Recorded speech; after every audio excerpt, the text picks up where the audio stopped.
Hi! Ito nga po, walang aking ulam.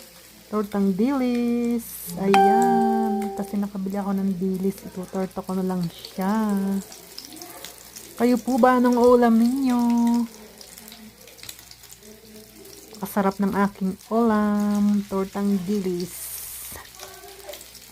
Minsan lang makatikim ng ganyang ulam dito sa Saudi.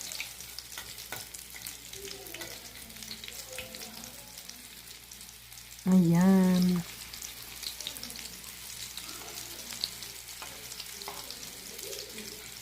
Maraming salamat sa nanood sa aking mga video. Thank you for watching.